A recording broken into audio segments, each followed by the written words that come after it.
साथियों नमस्कार, जय माता जी की जय। क्षत्रिय धर्म मैं आपका साथी डॉक्टर रूपक सिंह दाहिमा आज एक बार फिर से आपके बीच में हूँ। मैंने पहले भी एक वीडियो डाला था यूट्यूब पर दाहिमा राजपूतों का गौरवशाली इतिहास, जिसमें मैंने हमारी जो कुलदेवी है दधिमती माता नागौर जिले के जैल तहसील में ग्राम गोट मानगोद में स्थित है, मैंने वहाँ जाकर वीडियो बनाया था। काफ़ी लोगों ने प्यार दिया उस वीडियो को। आज मैं इस इतिहास को थोड़ा सा और कुछ गंभीर गहराई पन्नों में जानना चाहता हूँ, क्योंकि इतिहास जब पढ़ा जाता है तो हमारे पास बहुत अच्छे लेवल की जानकारी होनी चाहिए, क्योंकि इतिहास हम लगातार पीढ़ी दर पीढ़ी हम सौंपते हैं आने वाली पीढ़ी को, या एक तरीके से उनको दे देते हैं। तो इसी बीच हमारे साथ हैं आज हमारे राव साहब श्रीमान समुंदर सिंह जी, जो भीलवाड़ा के गुलाबपुरा से मेरे पास में आए हैं, जो धाइमा राजपूतों के इतिहास को बहुत गंभीरता से और सिस्टम से आपको बताएंगे, क्योंकि उनके पास पीढ़ी दर पीढ़ी पूरी भगवती हमारे उनके पास है। लगभग 1250 वर्ष पुरानी वो पुस्तक हमारे लेके बैठे हैं।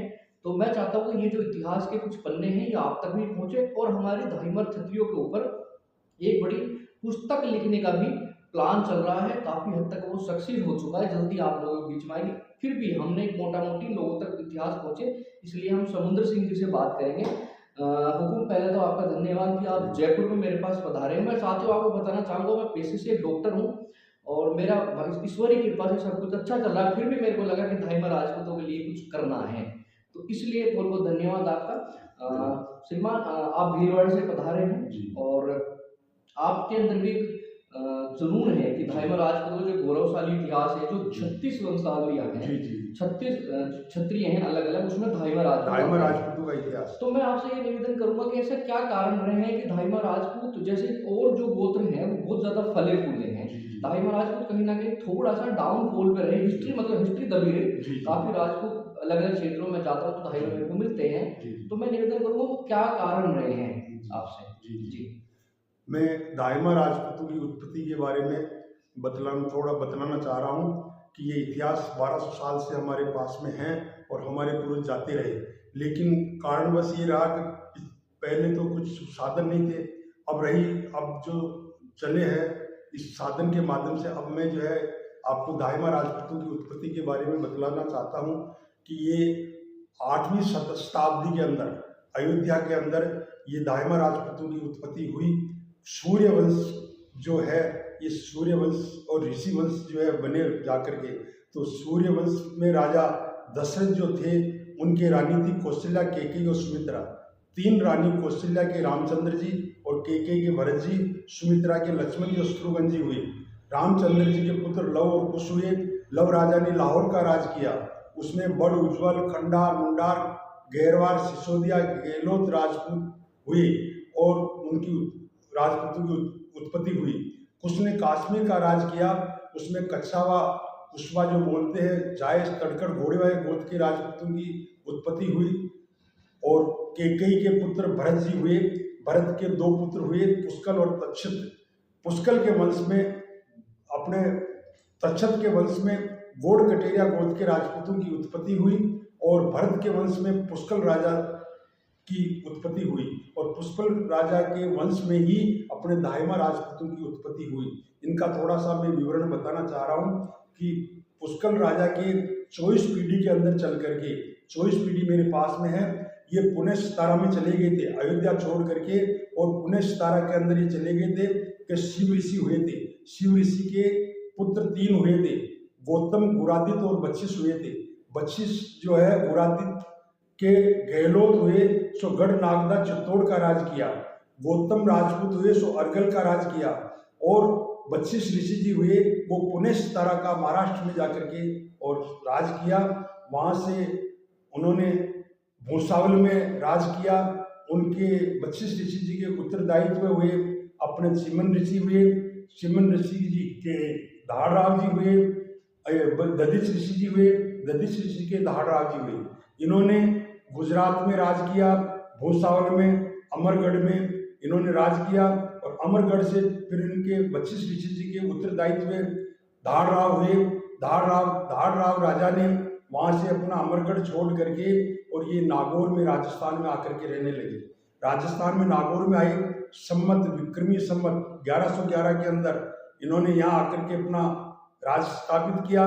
और यहाँ से फिर बाद में इन्होंने ये जो इनकी जो तीर्थ स्थान जो है पुष्कर का, उन्होंने वहाँ तालाब खुदवाया। रानी उनकी पोपावती थी। मैं एक सेकंड रोकना चाहता हूँ आपको। जी, जी। ये जो पुष्कर का जो तालाब है बड़ा फेमस है ये। जी, जी। तो ये जो पुष्कर का जो तालाब खुदवाया था, जी, जी। धाइमा क्षत्रियों ने खुदवाया था। धाइमा क्षत्रियों ने खुदवाया और उन्होंने खुदवा करके उस पर पेड़ियाँ लगवाई।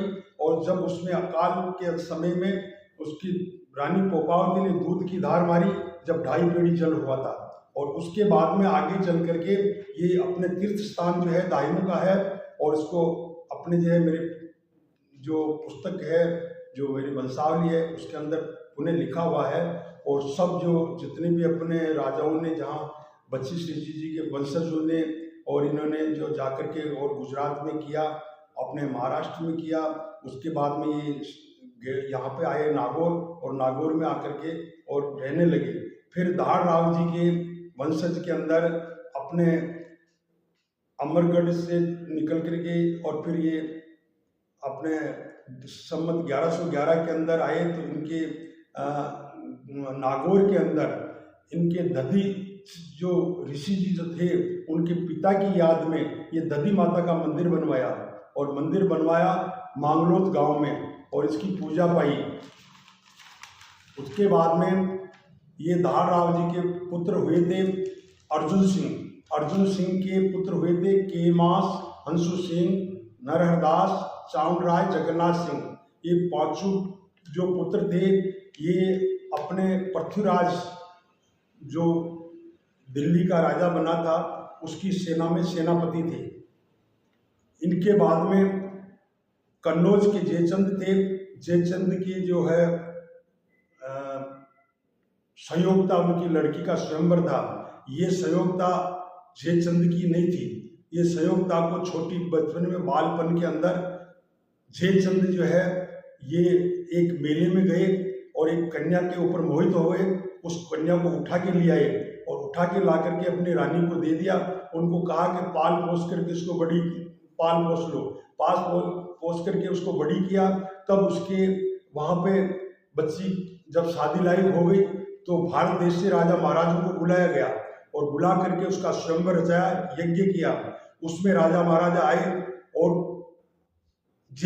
अपने पृथ्वीराज जो है दिल्ली के शासक बन गए थे।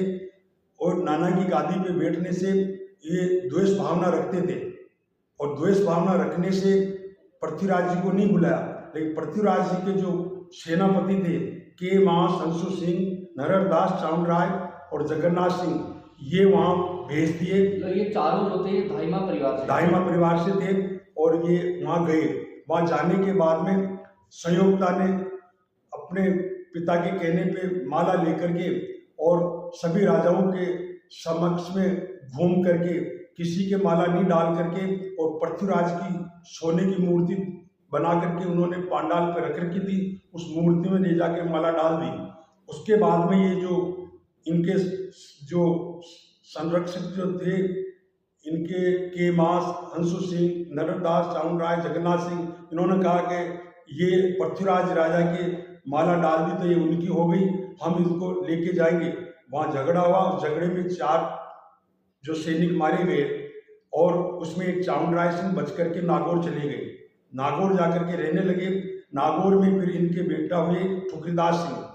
ठुकरीदास सिंह जी को फिर पृथ्वीराज जी ने वापस बुलाया गांव बेटा हाजीपुर में, और बुला करके कहा कि तुम यहाँ रहो। वहाँ से फिर उन्होंने अपना नागौर छोड़ करके गांव मांगलोत गांव के अंदर, माता भी वहीं रहेगी और ये यहाँ आकर के रहने लगे।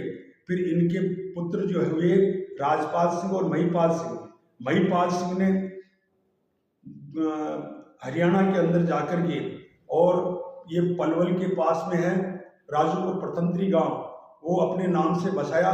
उसमें दाइमा राजपूतों के 2 गांव हैं, राजूपुर और प्रतंत्री है। और उसके बाद में ये जो महिपाल सिंह थे, उनके अपने बेटा हुए ये महिपाल सिंह जी के राव रूपाल जी हुए। और राव रूपाल जी को फिर बाद में पृथ्वीराज जी ने कहा कि आपके वंशज जो मारे गए थे उनकी एवज में मैं आपको 12 गांव देता हूं, आप ऐसा करो बागपत जिले के अंदर इधर में फतेह करो। वहाँ बिलोच मुसलमान रहते थे। बिलोच मुसलमानों के अंदर ये जाकर के राव रूपाल जी ने, और एक बिलोचपुरा जो गांव था उसके पास खेड़ा था, उस पर उन्होंने फतेह किया और वहाँ जाकर के और अपने अपने नाम से राव रूपाल खेड़ा बसाया और वहाँ पे परिवार रहने लगे। राव रूपाल जी के जादू तंवर अपने जो गोद में वहाँ शादी की और शादी करके उनके 4 लड़का हुए और 4 लड़का हुए, चतरभोज सिंह, भूरे सिंह, काले सिंह और धीर सिंह। चारों लड़कों के अंदर बिलोच मुसलमानों ने धोखे से उन पे वार करने पे, रात का समय था उस टाइम में ये झगड़ा हुआ। उस झगड़े में काले सिंह भूरे सिंह दोनों वहाँ शहीद हुए। उनका वहाँ भोमिया जी का स्थान बनाया गया, उसको आज भी दाहिमा पूजते हैं। और ये अपने धीर सिंह रहे और चतरभोज सिंह रहे। चतरभोज सिंह की प्रणाली चली नहीं, धीर सिंह जी रहे। धीर सिंह जी ने आकर के गांव खट्टा प्रहलादपुर गांव बसाया और खट्टा प्रहलादपुर के अंदर प्रणाली चली। खट्टा प्रहलादपुर से मेवला बना, खट्टा प्रहलादपुर से ही सलावतपुर खेड़ी बनी। सलावतपुर खेड़ी और मेवला और ये खट्टा प्रहलादपुर, ये बागपत जिले से 14 किलोमीटर पूर्व साइड में गांव बसे हुए हैं। तीनों गाँव में मैं जाता हूँ और वहाँ के दाइमों को अपने में वंशावली सुनाता हूँ। और हमारे वंशज आज से 1200 वर्ष से ही जुड़े हुए आए हुए हैं और ये इतिहास इसी कारण से उजागर नहीं हो सका कि दाहिमा राजपूत ये पृथ्वीराज की सेना में रहे और इन्होंने ऐसा कोई वो किया नहीं। और ऋषि के रूप में रहे तो वहाँ गुजरात में रहे, जगह जगह रहने से इनका अपने जो है इस प्रकार से रहे तो इनका परिवार जो छिन्न भिन्न हो गया। नागौर से भी कुछ निकले, आज चित्तौड़ जिले के अंदर राजस्थान में और आपके दाहिमा राजपूत रह रहे हैं। अब उनका अभी तक हम पता लगाएंगे कि किस जगह रहते हैं। गुजरात में और महाराष्ट्र के अंदर दाहिमा राजपूत रह रहे हैं। उनकी सभी से मैं निवेदन करना चाहता हूं कि जहां जहां भी हो हमारे इस वीडियो इसको जो है मूवी को देख करके और आप जो है जो हम नंबर देंगे उस नंबर से आपका जो है भेजिए। हम आपका भी इतिहास को जोड़ते हैं और मैं इतिहास को जोड़ करके आपको भी समक्ष में आप अगर निवेदन करोगे तो मैं आप तक आ जाऊंगा और उसका जो है आकर के अपने परिवारों का जो है कहाँ से कैसे हैं वो सारा मैं निकाल के बताऊंगा। बहुत बहुत धन्यवाद। जैसे आपको पूरी वंशावली बताई है, इसको आपने देखा होगा कि थोड़े बाद में आके इसको संक्षिप्त में कर दिया। पूरे दाहिमा राजपूत के इतिहास को मैं यूपी के बागपत जिले में ले गए। मैं बताना चाहूँगा यूपी के जो बागपत जिले में खट्टा प्रहलादपुर और सलावतपुर खेड़ी और मेवला जो गाँव है, बड़े दाहिमा राजपूत बड़े सक्रिय और मजबूत स्थिति में है और मैं भी वहीं से रहने वाला हूँ। और वर्तमान में जैसे बताया मैं डॉक्टर हूँ हड्डियों का जयपुर में। और मैं बताऊंगा कि जैसे अभी राव साहब ने बताया कि दाहिमा राजपूतों ने पृथ्वीराज चौहान से जो पहले महाराष्ट्र में गुजरात में काफी बड़े लेवल पर राज किया हुआ है, राजपाट चलता था। कुछ चीजें समय के साथ साथ ऐसी घटती गई क्योंकि आक्रांता भारत में आते रहे लगातार और वो कंटिन्यू जो भी चोट पहुंचा सकते पहुंचाया उन्होंने। क्योंकि धाइमा जो क्षत्रियों का इतिहास जितना मैं जानता हूँ, मैंने पढ़ा है, इनसे सीखा है, धाइमा दिमाग से बहुत तेज तरार हुआ करते थे। चाहे पृथ्वीराज चौहान जी के प्रधान रहे हों, संरक्षक कैमार धाइमा रहे हों, राव चंडावत रहे हों, उनका माइंड इतना तेज था जिससे जो मुगल आक्रांता वो भी परेशान थे कि इस इतने माइंड के जो बुद्धि के लोग हैं इनको कैसे करके खत्म किया जाए। तो जितने भी दुख वो पहुंचा सकते थे धाइमा क्षत्रियों को पहुंचाया, जिसकी वजह से धाइमा क्षत्रिय छिन्न भिन्न होकर अलग अलग दिशाओं में अलग अलग जगह शिफ्ट हो गए। तो मेरा सभी से निवेदन है इस वीडियो को लाइक करें, फॉलो करें और धाइमा क्षत्रियों तक पहुंचाने का काम करें। यदि कोई धाइमा क्षत्रिय पूरे भारतवर्ष में या भारत से बाहर कहीं रहता है तो वीडियो के माध्यम से अपना कमेंट्स में मोबाइल नंबर दे सकते हो ताकि हमसे आप जुड़ सको। मेरा मोबाइल नंबर है, आप ऐड कर सकते हैं 7014495394। आप कभी भी कॉल कर से मुझसे जुड़ सकते हो। और जो पुस्तक हमारी लिखने की तैयारी चल रही है बहुत जल्दी हम चाहते हैं कि जो पुस्तक लिखें जहाँ भी धाइमा क्षत्रिय जिन गाँवों में हो उन गाँव का नाम, उन शहर का, उन कस्बों का नाम जरूर ही आना चाहिए। और मेरा मोबाइल नंबर है 9887678874। अब मोबाइल से मेरे से भी आप संपर्क कर सकते हैं। बहुत बहुत धन्यवाद। और आपका दाइमा जो राजपूतों का जो शाकाचार है, मैं थोड़ा सा आपको संक्षिप्त में बताना चाह रहा हूँ कि आप सूर्य वंश, भरत के वंशज होने से सूर्य वंश कहलाए। उसके बाद में अपने कार्यकाल के अंदर जो अपने जो राजा थे वो ऋषि वंश के अंदर उपाधि ली। चमन ऋषि, दधीच ऋषि, दान राय जी, ये सब जो रहे तो उनसे ऋषि वंश में चले गए। दाहिमा राजपूत ऋषि वंश में कहलाते हैं और उत्पत्ति इनकी सूर्यवंश से हुई है। उसके बाद में आपकी गोत्र जो है वो दाहिमा है और गोत्र जो है आपका बच्चिस है। दाहिमा गोत्र पिता से लगता है और गोत्र जो है वो गुरु से लगता है। तो गोत्र और गोत्र, शादी में पंडित भी ये कहता है कि गोत्र और गोत्र का उच्चारण करिए, तो गोत्र तो है आपकी दाहिमा और गोत्र है आपका बच्चिस।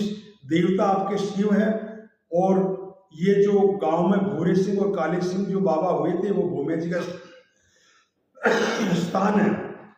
सती आपके पूर्वदेव हुई अपने खट्टा प्रहलादपुर में और सती का स्थान है।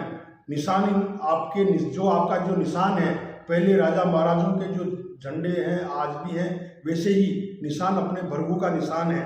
और देव अपने कुल देवी जो माता है वो दधी माता है मांगलोद गांव में, और ये नागौर के मेड़ता सिटी से 10 किलोमीटर। तो साथ ही बताऊंगा, पहले जो दधी माता का जो मंदिर है जोधपुर के क्षेत्र में आया करता था, अभी वर्तमान में नागौर जिले के जायल तहसील में गोठ मांगलोद गांव में मंदिर पड़ता है। और भेरू है काला, क्यों सती के माता के साथ में भेरू जरूरी है, इसलिए भेरू काला है इसका। वृक्ष का पेड़ जो है दाइमू का कदम का पेड़ था और आज भी मौजूदगी में है। पक्षी जो है नीलकंठ है। घाट जो है पुष्कर तीर्थ का माना गया है। झंडा तिरंगा था और निकास जो है वो अयोध्या से चल करके और महाराष्ट्र गए और महाराष्ट्र से फिर गुजरात में आए, गुजरात से फिर नागौर आए और नागौर से ही ये परिवार इधर उधर में हुए हैं और कुछ परिवार वहीं रह गए। जो महाराष्ट्र गुजरात के अंदर जो परिवार छूटे वो वहाँ रह गए और कुछ परिवार जो है यहाँ राजस्थान में जो आ गए वो नागौर से अभी निकल करके और अपने जो है अलग अलग राज्य में रह गए। और उत्तर प्रदेश में जो परिवार गए वो उत्तर प्रदेश के अंदर मैं जा रहा हूँ अभी और सभी के अंदर जाकर के आता। बहुत बहुत धन्यवाद, बहुत बहुत धन्यवाद आपको, आपने समय निकाला। और सभी भाई महाराज को जय माता जी की, जय क्षत्रिय धर्म।